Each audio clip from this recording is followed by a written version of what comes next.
He thought he was protecting luxury, but in reality, he was about to expose everything that was wrong with it. The Grand Halston Hotel stood like a monument to exclusivity, its towering glass doors reflecting the late afternoon sun, while marble floors stretched across the lobby like polished ice, every step echoing with quiet authority, chandeliers casting warm golden light over guests dressed in tailored suits and designer dresses, each detail whispering wealth without ever needing to say it out loud. And right into that world walked Evelyn Carter, her presence almost invisible at first glance. A simple gray dress that fell just below her knees, a modest handbag resting gently at her side, her shoes worn but clean, the kind of appearance that didn't demand attention but carried something far more unsettling, quiet confidence, the kind that didn't ask for permission to belong. Yet the moment she crossed the threshold, something shifted, not in her, but in the people around her. The receptionist's polite smile faltered for half a second too long, her eyes flickering downward in silent judgment before returning with a colder, more practiced expression. "Do you have a reservation, ma'am?" she asked, her tone perfectly professional on the surface, but edged with something sharper underneath, something that suggested the answer had already been decided. Evelyn paused, taking in the room with a calm, observant gaze, as if she were measuring more than just the decor. "No," she replied simply, her voice soft but steady, and that single word was all it took, because in places like this, appearances often spoke louder than truth. Within seconds, the atmosphere tightened, conversations nearby softened into curious murmurs, and then came the sound of deliberate footsteps cutting across the marble. Lucas Bennett, the hotel manager, his navy suit perfectly pressed, his posture carrying the practiced authority of someone who believed he was the gatekeeper of something important, something exclusive, something worth protecting. He didn't rush, he didn't need to, because control was something he wore as naturally as his tailored jacket. "Is there a problem here?" he asked, though his eyes had already scanned Evelyn from head to toe. Making his own quiet conclusions, the receptionist hesitated just long enough for him to step forward. "Ma'am," Lucas continued, his voice lowering slightly, but still carrying across the lobby. "This is a private luxury property. Our guests expect a certain standard." The words were polite, but the meaning was unmistakable, a subtle line drawn in the sand, and around them, the room began to pay attention. A couple near the check-in desk paused mid-conversation. A man in a dark suit glanced over his shoulder, sensing something unfolding. Evelyn stood still, her fingers resting lightly against her bag, her expression unchanged, as if she had heard this before, perhaps more times than anyone in that room could imagine. Lucas took another step closer, lowering his voice just enough to feel personal, just enough to sting. "People like you don't usually stay here," he added, and for a brief moment, the air itself seemed to hold its breath, waiting to see how she would respond. But Evelyn didn't argue. She didn't raise her voice. She didn't defend herself the way most people might when faced with quiet humiliation. Instead, she simply looked at him, really looked at him, as if memorizing the moment, then gave a small, almost imperceptible nod. "I see," she said, her voice calm, almost reflective. "That's unfortunate." And with that, she turned, her steps steady and unhurried as she walked back toward the glass doors, leaving behind a silence that lingered just a second too long. The kind of silence that hinted something wasn't quite over yet, and Lucas, standing there beneath the golden light, had no idea that in less than 10 minutes, that same quiet woman would walk back through those doors, and everything he believed about power, status, and control would begin to unravel.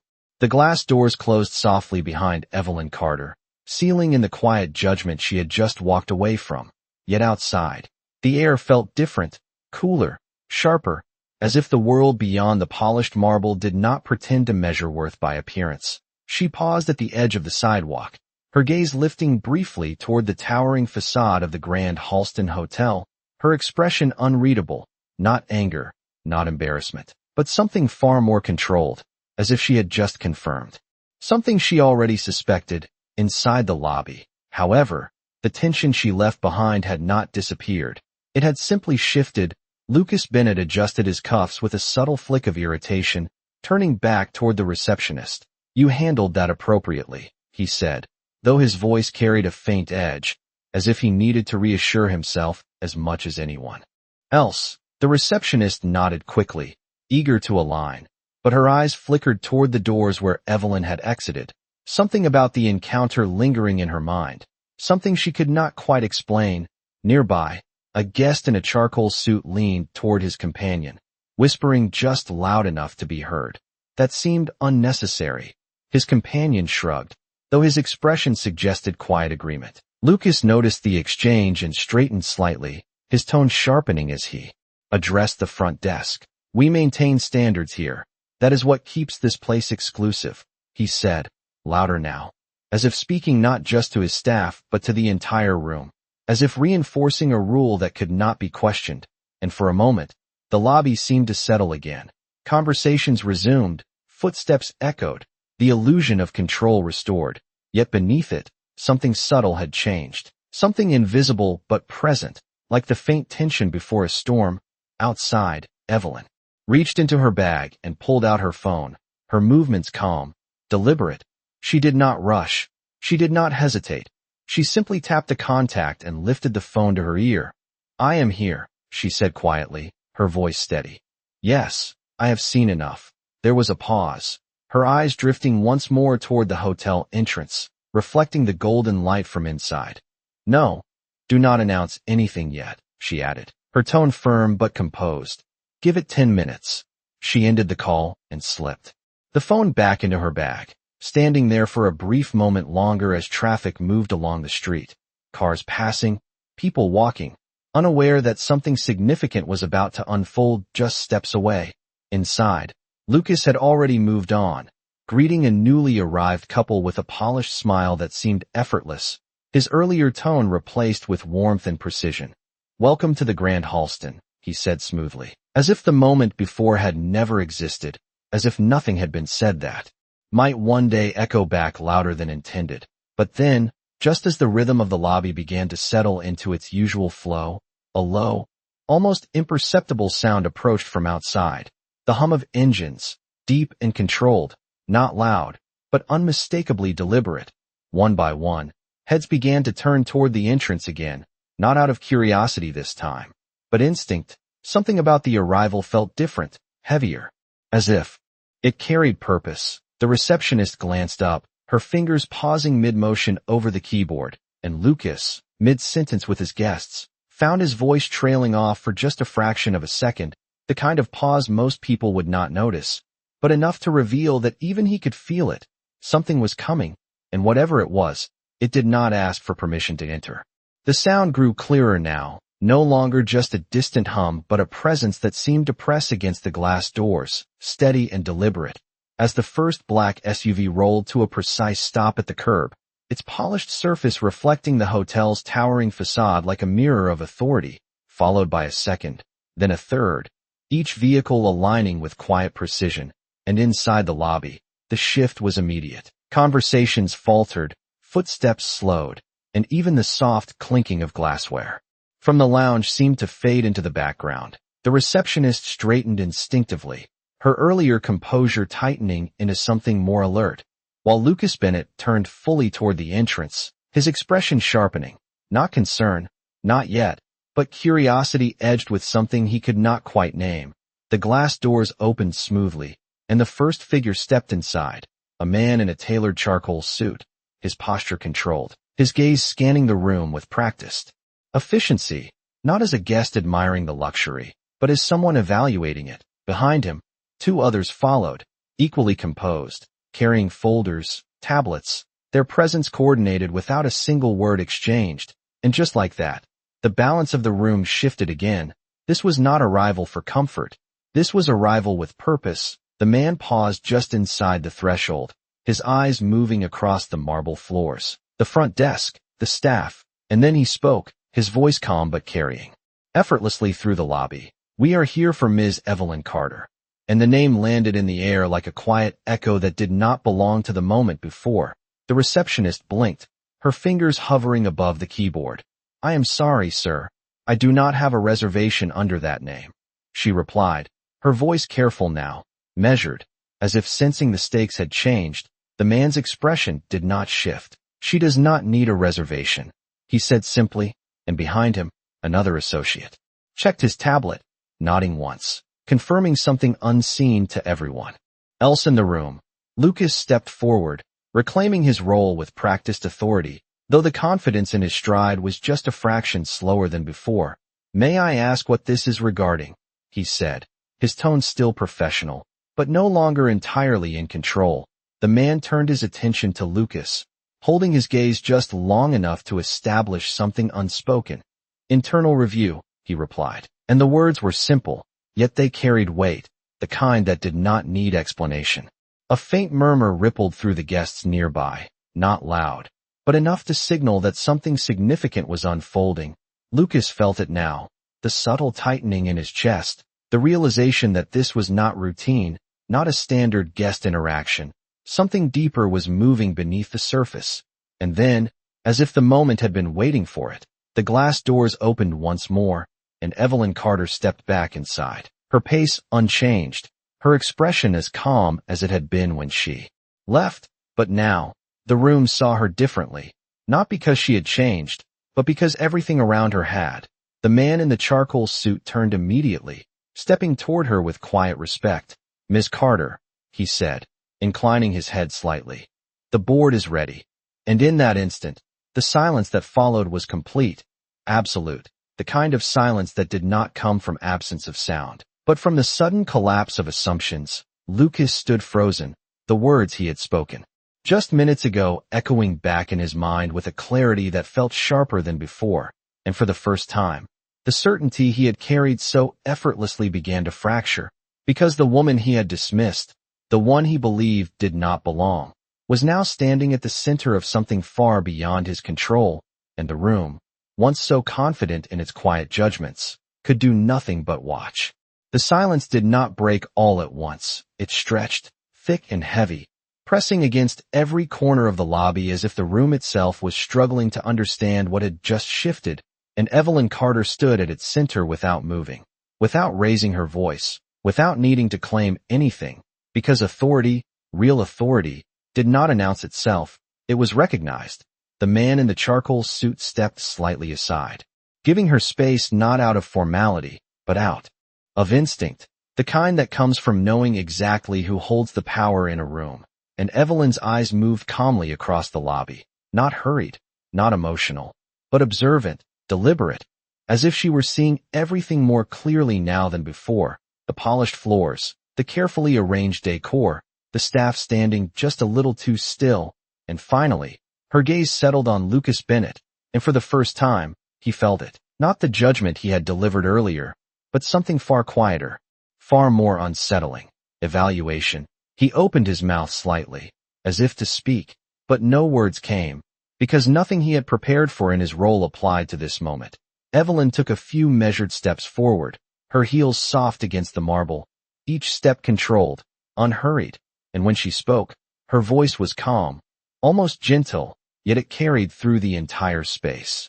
"You said this place has standards," she said, not accusing, not raising her tone, simply repeating his words as they were. And Lucas felt the weight of them immediately, stripped of their confidence, exposed in a way he had not expected. "Yes," he managed, his voice lower now, uncertain in a way that did not belong to him before. Evelyn held his gaze for a brief moment, just long enough for him to feel seen, not as a manager, not as authority, but simply as a man who had made a decision. "I agree," she continued, her tone unchanged. "It should." And for a second, it almost sounded like agreement. Almost, until she added, "But standards are not about who walks through the door," she said softly. "They are about how you treat them when they do." The words settled into the room with a quiet finality, not loud, not dramatic, but impossible to ignore. Behind her, the executives remained still, no one interrupting, no one adding to what had already been said, because nothing needed to be added. Lucas felt the shift fully now. The certainty he had carried dissolving into something far less stable, awareness. The realization that every word, every glance, every decision he had made just minutes ago had not gone unnoticed, had not been insignificant, and for the first time, he understood that this was not about a single interaction.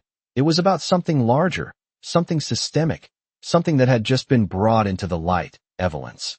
Expression did not change. There was no anger in it. No satisfaction either. Only clarity, as if she had expected this outcome all along. She turned slightly toward the man beside her. "Proceed," she said, and with that single word, quiet and precise, the atmosphere shifted once more, not into chaos, not into confrontation, but into something far more decisive, action without noise. And as the executives began to move, their presence no longer passive but purposeful, the illusion that had once filled the room, the idea that appearances defined belonging, began to unravel, thread by thread, leaving behind something far more real and far more difficult to ignore. The movement began quietly, almost imperceptibly, as the executives behind Evelyn Carter stepped forward with calm precision. Their presence no longer passive observers, but active forces reshaping the room. One of them opened a folder, another tapped on a tablet, their actions coordinated without urgency, yet filled with unmistakable authority. The kind that did not need to rush because it already controlled the outcome. Lucas Bennett stood rooted in place, watching as the structure he believed he managed so confidently began to shift beyond his reach, effective immediately. The man in the charcoal suit said, his voice even and measured, "All front desk and guest interaction protocols are under review." His words were not loud, yet they carried across the marble floor with clarity that cut through the silence. The receptionist's posture tightened, her eyes flickering between Lucas and Evelyn, uncertainty replacing the quiet confidence she had worn earlier. Another executive stepped closer to the front desk. "We will need access to all incident reports from today," he added, his tone professional, leaving no space for hesitation. Lucas finally found his voice, though it lacked the sharp certainty it once held. "There must be some misunderstanding," he said, stepping forward, his hands clasped in front of him as if trying to reclaim control through formality. Evelyn turned her gaze toward him again, steady, composed, and for a brief moment, it felt as though time slowed. Not because anything dramatic was happening, but because everything important already had. "There is no misunderstanding," she replied softly, her voice calm yet unmistakably firm. "There is only what was said, and what it revealed." The words settled over him, not as an accusation, but as something more final, recognition. Lucas felt the weight of every decision he had made just minutes earlier, each one now echoing louder than before, stripped of justification, exposed in the quiet clarity of the moment. Around them, guests watched without speaking, their earlier curiosity replaced by something closer to reflection, the realization that what they had witnessed was not just an isolated interaction, but a demonstration of something deeper, something that existed in many places like this one. Evelyn took another step forward, not toward confrontation, but toward resolution. "This hotel represents more than design, more than price, more than exclusivity," she said, her voice steady, measured. "It represents trust, and trust is broken the moment respect becomes conditional." No one interrupted, no one needed to, because the truth in her words carried its own authority. The executives continued their work, documenting, observing, ensuring that what had happened would not simply disappear into silence. Lucas lowered his gaze. Briefly, the weight of the situation settling fully now, not as punishment, but as consequence, the natural result of choices made without awareness of their impact.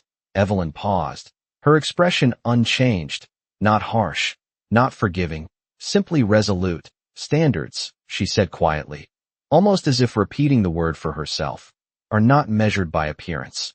She lifted her eyes once more, meeting Lucas's with a calm clarity that left no room for misunderstanding. "They are measured by dignity." And in that moment, the room did not react with applause or shock. It did something far more powerful. It listened, and in that listening, something shifted, something subtle but lasting, as if the definition of luxury itself had just been rewritten, not in marble or gold, but in the way one human being chooses to see another. The room did not return to normal, not after something like that. Because once truth settles into a place built on quiet assumptions, it does not simply disappear, it lingers, reshaping the way people stand, the way they speak, even the way they look at one another. And in the grand Halston lobby, that shift was unmistakable. The receptionist no longer moved with automatic confidence, her hands slower now, more deliberate, as if every action carried weight. The guests who had once watched with curiosity now avoided eye contact, not out of discomfort, but reflection, and Lucas Bennett stood at the center of it all, no longer the figure of control he had been minutes ago, but someone facing the quiet collapse of certainty. The executives continued their work with measured efficiency, documenting interactions, reviewing procedures, their presence steady and unyielding, not dramatic, not confrontational, just precise. And that precision made everything feel final. One of them stepped beside Lucas, offering no hostility, only clarity. "We will be conducting a full operational review," he said, his tone neutral. "Your participation will be required." Lucas nodded slowly. The movement almost automatic, as if his body understood before his mind fully accepted. Evelyn Carter remained where she was, not elevated, not removed, simply present, her gaze moving across the lobby one last time, taking in the subtle changes, the quiet awareness that had replaced assumption. She did not look satisfied. She did not look vindicated, because this had never been about proving a point. It had been about revealing one. She turned slightly toward the exit, her posture unchanged, her presence as calm as when she first walked in. But now the space around her responded differently, not with dismissal, but with recognition. As she passed the front desk, the receptionist lowered her eyes briefly, not in fear, but in something closer to understanding. Evelyn paused for just a fraction of a second, not long enough to draw attention, but long enough to acknowledge it. A small moment, almost invisible, yet it carried more weight than any apology could. Lucas watched her, his expression no longer guarded, no longer certain, but searching, as if trying to understand not just what had happened, but why he had not seen it sooner. "Ms. Carter," he said quietly, his voice no longer projecting authority, but something far more human, hesitation. She stopped, turning slightly, her gaze meeting his without tension, without judgment, simply present. He struggled for a moment, the words not coming as easily as they once had, because this was not a scripted interaction, not a practiced response. It was something real, something unguarded. "I thought I was doing my job," he admitted, his voice low, almost reflective.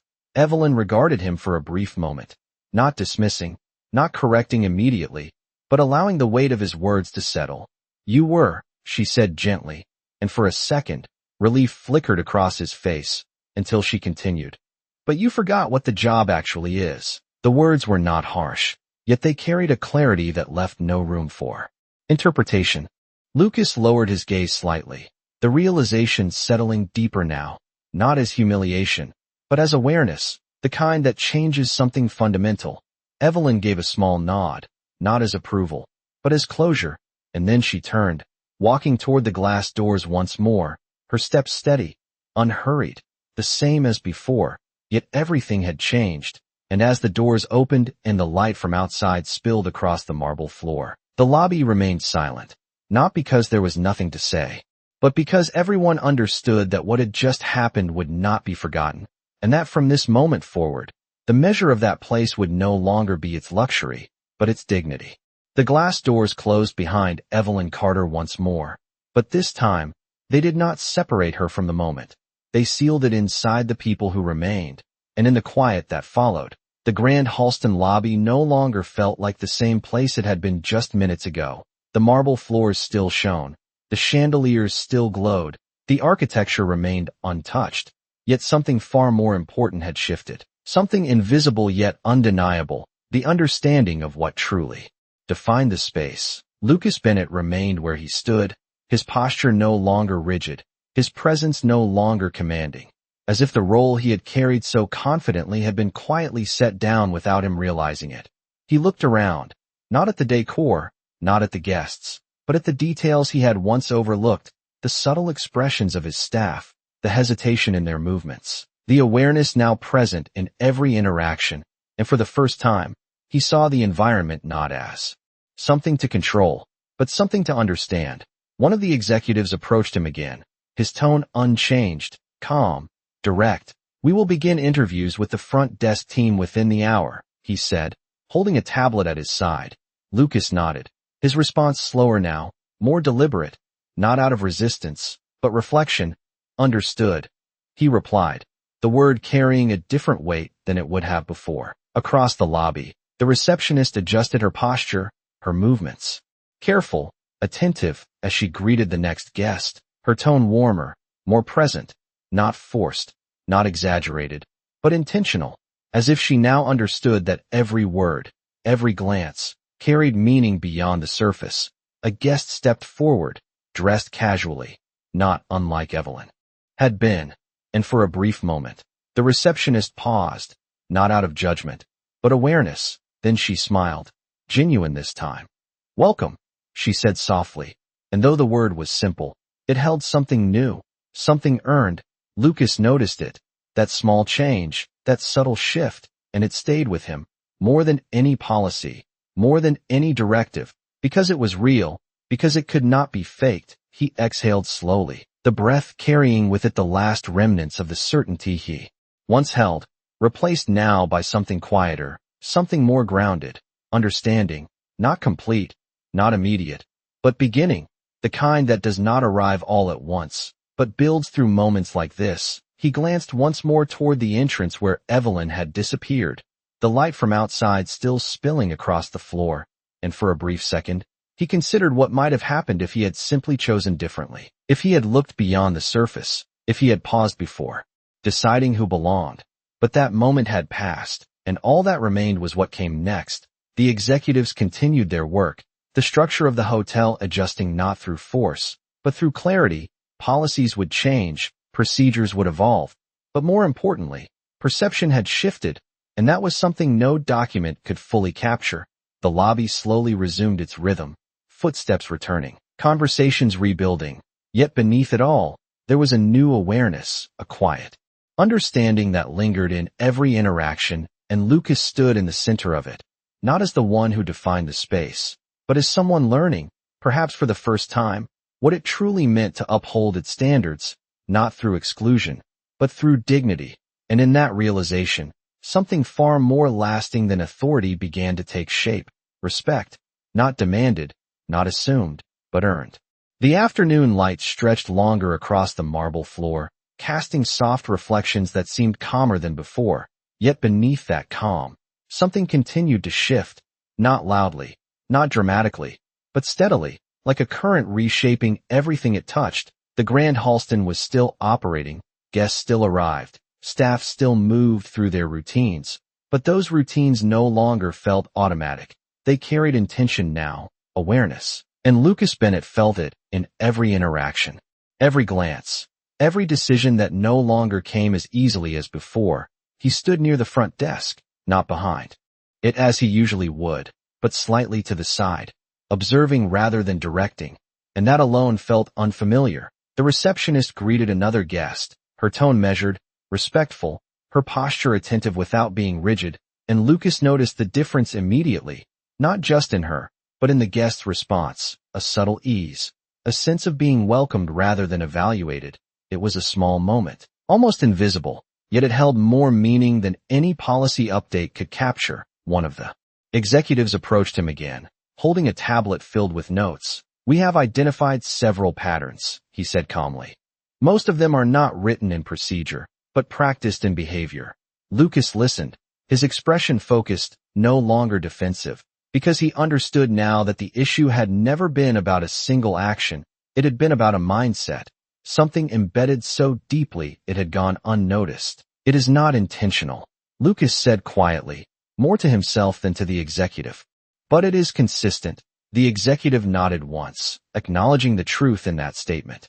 And consistency is what defines culture, he replied, before stepping away to continue the review. Lucas remained still, the words echoing in his mind, not as criticism, but as realization. He looked around the lobby again, this time not through the lens of authority, but through something else entirely, perspective. He noticed how easily assumptions formed, how quickly appearances were translated into judgments, and how rarely those judgments were questioned. Until now, a guest approached the desk, dressed casually, carrying a small suitcase. Nothing about him stood out, nothing signaled status or wealth, yet the receptionist smiled warmly. "How can I assist you today?" she asked, her tone genuine, and the guest smiled back, relief evident in the simple exchange. Lucas watched that moment carefully, because it represented something new, something different, something that could change everything if it was allowed to grow. He exhaled slowly, feeling the weight of responsibility shift from maintaining an image to shaping an experience. And for the first time, that responsibility felt real, not performative, not superficial, but meaningful.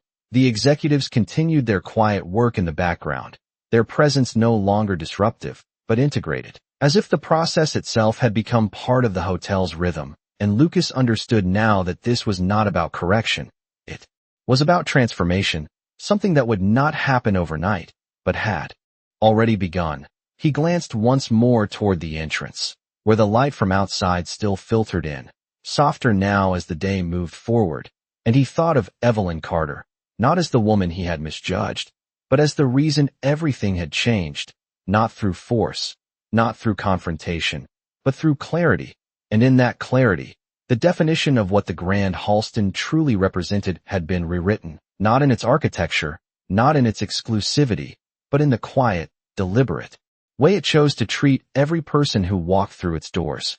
The evening settled gradually over the Grand Halston, the golden light from the chandeliers blending with the fading daylight outside, creating a softer atmosphere that felt less imposing than before, yet far more honest. And Lucas Bennett remained near the center of it all, no longer directing every movement, but observing with a focus he had never needed before, as if each moment now carried meaning that could no longer be ignored. The steady rhythm of the lobby had returned, but it was not the same rhythm. It was more deliberate, more aware, shaped by something deeper than routine, a quiet understanding that had taken root. One guest approached the desk, dressed in simple travel clothes, his suitcase worn from use, his posture slightly hesitant, and for a brief moment, Lucas watched closely, almost instinctively, as if expecting the old pattern to repeat, but it did not. The receptionist met the guest with a warm, genuine smile. "Good evening. Welcome," she said, her voice calm and respectful, and the guest's shoulders relaxed almost immediately, the tension dissolving in that simple exchange. Lucas noticed how something so small could create such a visible change, not just in the guest, but in the atmosphere itself, and it stayed with him, stronger than any formal correction. Across the lobby, one of the executives concluded a quiet discussion with another staff member, their tone measured, their presence steady, not enforcing, but guiding, and it became clear that what was happening was not a temporary adjustment. It was a shift in foundation, something that would redefine the space from within. Lucas took a slow breath, his gaze moving across the room once more, but this time, he was not looking for flaws, not measuring appearances. He was watching interactions, the way people spoke, the way they responded, the way respect was given without condition. And in those moments, he began to understand something he had overlooked for far too long, that true standards were not about exclusion. They were about consistency and dignity. He stepped forward slightly, positioning himself beside the front desk once more, not as a figure of authority, but as part of the process. A guest approached, well-dressed, confident, someone who would have easily met the expectations he once prioritized, and Lucas greeted him with the same calm respect he had just witnessed being offered to others, no more, no less, because for the first time, he understood that equality in treatment was not a loss of standards, it was the definition of them. The guest nodded, returning the respect naturally, and the interaction felt balanced, genuine. Without the invisible hierarchy that had once shaped every exchange, Lucas allowed himself a small pause, reflecting not on what had gone wrong, but on what was beginning to go right. The executives gradually reduced their presence in the immediate space, their work transitioning from observation to documentation, leaving behind a structure that would continue beyond their oversight. And as the lobby continued its steady flow, the change became less noticeable on the surface, but more deeply rooted in every action, every word, every decision. Lucas glanced once more toward the entrance, where the last light of day lingered before giving way to evening, and he thought of the moment. Everything had shifted, not as a mistake he wished to erase, but as a turning point he could not ignore, because it had revealed something essential. something that would define not only the hotel, but the way he chose to lead it from that moment forward. And in the quiet continuity of the evening, the Grand Halston no longer stood as a symbol of exclusivity alone, but as something far more enduring, a place where dignity was no longer optional, but expected, and that expectation, once invisible, now guided every step taken across its polished floors. The night settled fully over the Grand Halston, the city lights outside now reflecting against the tall glass windows, casting a softer, more grounded glow across the lobby, and inside. The transformation that had begun earlier in the day continued to unfold, not with dramatic announcements, but through quiet consistency, the kind that builds trust over time rather than demanding it in a single moment. Lucas Bennett stood near the reception desk once again, but his presence felt different now, not as a barrier, not as a filter, but as part of the flow, observing, learning, adjusting, and in that adjustment, something more authentic began to take shape. A couple entered through the doors, their clothes simple, their expressions slightly uncertain, the kind of hesitation that often came from not knowing whether they truly belonged in a place like this. Lucas noticed it immediately. Because he recognized it now, the subtle cues he had once ignored, and instead of waiting, instead of observing from a distance, he stepped forward, his voice calm, welcoming. "Good evening. Welcome to the Grand Halston," he said, his tone genuine, without pretense, without evaluation, and the couple's expressions shifted almost instantly, the uncertainty easing into quiet relief, not because of anything extravagant, but because of something simple. They were seen, not measured. The receptionist continued the interaction seamlessly, offering assistance with the same respect, the same attention, and Lucas remained nearby, not to supervise, but to understand how each moment contributed to something larger. Across the lobby, the executives finalized their documentation, their movements efficient, their presence no longer as pronounced, as if their role was nearing completion. One of them approached Lucas once more, offering a brief nod. "The initial review is complete," he said, his tone neutral yet acknowledging the shift that had taken place. Lucas nodded in return, not with relief, but with awareness, because he understood that this was not an ending, it was a beginning. "Thank you," he replied, his voice steady, and for the first time, it carried something new, not authority, but accountability. The executive studied him for a brief moment, then gave a small, almost approving nod before stepping away, leaving Lucas alone in the space he once controlled, yet now experienced differently. The lobby continued its quiet rhythm, guests moving, staff assisting, conversations flowing, but beneath it all, there was a new foundation, one that did not rely on assumptions, but on intention. Lucas glanced once more toward the entrance, where the city lights shimmered beyond the glass, and for a moment, he reflected on how easily things could have remained unchanged, how simple it would have been to continue as before, unaware, unquestioned. But that moment had passed, replaced by something more meaningful, the opportunity to redefine what this place stood for. Not just in policy, but in practice. He took a slow breath, grounding himself in that realization, because he knew that change was not proven in a single day. It was proven in the days that followed, in every interaction, every decision, every choice to see beyond the surface. And as he turned back toward the lobby, ready to continue, the space around him no longer felt like something he managed, but something he was responsible for, not to control, but to uphold. And in that responsibility, the true standard of the Grand Halston began to take form, not in its luxury, not in its exclusivity, but in the quiet, consistent dignity it offered to everyone who walked through its doors. The hours passed quietly, yet the weight of the day did not fade. It settled deeper, embedding itself into the rhythm of the Grand Halston, shaping not just how things were done, but why they were done that way.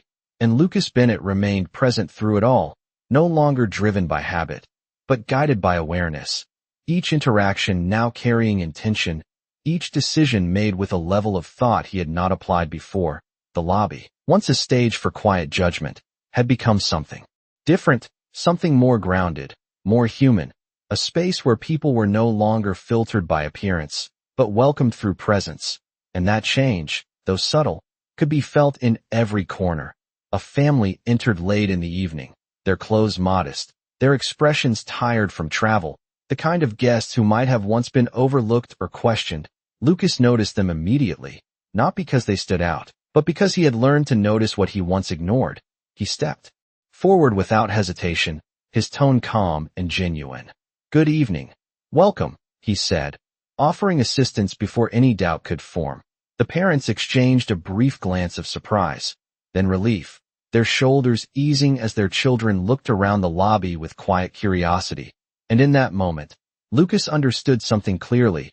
Respect did not cost anything, but it changed everything. The receptionist completed their check-in with care, her voice steady, her attention focused, and the interaction felt seamless, natural, as if this had always been the standard, though Lucas knew it had not. Across the lobby, a well-dressed guest approached, confident, accustomed to a certain level of service, and Lucas greeted him with the same tone, the same respect, no more, no less. Because for the first time, he understood that consistency was the true measure of excellence, not exclusivity. The guest nodded, satisfied, not because he was treated differently, but because he was treated well, and that difference, though small, redefined the entire experience. Lucas took a slow breath, the realization settling deeper with each passing moment. This was not about correcting a mistake, it was about redefining a mindset, one that had existed long before him, and would continue unless it was consciously changed. The executives had now fully stepped back, their presence no longer visible, yet their impact remained, not as pressure, but as clarity, a framework that would guide what came next. Lucas glanced toward the entrance once more, the city beyond now fully alive with night lights, and he thought of Evelyn Carter, not as someone who had disrupted the day, but as someone who had revealed it, who had shown him, without force, without anger, what had been invisible until it was too late to ignore. And in that understanding, there was no resentment, only recognition, because the lesson had not been delivered to him. It had been uncovered by him, through the consequences of his own actions, and that made it impossible to forget. He turned back toward the lobby, watching as guests moved through the space, each one carrying their own story, their own expectations, their own quiet uncertainties. And he realized that his role was not to decide who belonged, but to ensure that everyone who entered felt that they did, not through words alone, but through consistent, genuine respect. And as the night continued, the Grand Halston no longer stood as a place defined by who it excluded, but by how it embraced those within it, quietly, steadily, and without condition. The night deepened, and with it came a quieter kind of clarity, the kind that does not announce itself but settles into the smallest details, reshaping them from within, and Lucas Bennett felt it in the way the Grand Halston now breathed, not as a place trying to impress, but as a place learning to understand. The lobby remained elegant, the marbles still flawless, the chandeliers still casting their warm glow. Yet what defined the space now was not what could be seen, but what could be felt. A steady, unspoken respect woven into every interaction, every greeting, every moment of attention. Lucas moved through the lobby slowly, not overseeing, not correcting, but observing, listening, noticing. A couple approached the desk with a simple question about local dining, their tone hesitant, as if unsure whether they were asking too much, and the receptionist responded with patience, with genuine care, offering suggestions without rushing, without dismissing. And Lucas saw the difference not just in the exchange, but in the way the couple responded, their uncertainty replaced by ease, their presence no longer cautious but comfortable. And in that small moment, the entire purpose of the space became clear, not to impress, but to welcome, not to judge, but to serve. Across the lobby, a well-dressed guest approached with confidence, expecting a certain level of attention, and he received it, but not more than anyone else. Not elevated, not prioritized, simply respected. And Lucas realized that true luxury did not lie in treating some people better, but in treating everyone well, consistently, without exception. He paused near the entrance, the glass doors reflecting the city lights outside, and for a moment, he stood still, allowing the weight of the day to settle fully, not as a burden, but as understanding, because what had happened earlier was not just a lesson, it was a turning point. One that had revealed something essential, something that could not be unseen. He thought of Evelyn Carter again, not as a disruption, not as a challenge, but as a mirror, reflecting back the truth of what had been hidden beneath routine and assumption. And in that reflection, he had been forced to see clearly, not just the mistake, but the mindset behind it. And that clarity, though uncomfortable at first, had become something far more valuable. It had become direction. The executives were gone now, their work complete, their presence no longer needed, because what remained was not their authority, but the awareness they had helped bring to the surface. And Lucas understood that sustaining this change would not come from oversight, but from choice, from the daily decision to see people as they are, not as they appear. A staff member passed by, offering a quiet greeting to a guest, and the guest smiled in return.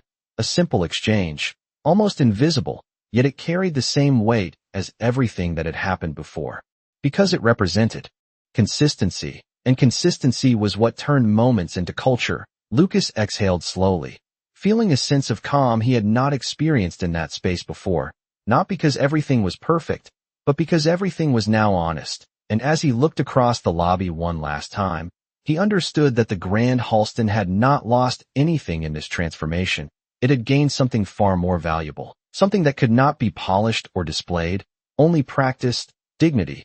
And in that quiet realization, the true standard of the place was no longer something he enforced, but something he lived. The night had fully settled, and the Grand Halston stood quieter now, not in silence, but in balance, the kind that comes after something has been understood rather than ignored. And Lucas Bennett remained at the center of it all, though no longer as the man who controlled the space, but as someone who had learned how to honor it. The marble floors still reflected the soft glow of the chandeliers. Guests still moved through the lobby. Conversations still flowed, yet everything carried a different weight, a different intention, as if the building itself had shifted from display to purpose. Lucas watched as a staff member held the door open for a late-arriving guest, offering a simple greeting, nothing elaborate, nothing excessive, just respect, and the guest responded with a quiet smile, stepping inside not as someone being evaluated, but as someone being welcomed. And that moment, small and almost invisible, carried more meaning than anything that had happened earlier, because it showed that the change was no longer an event.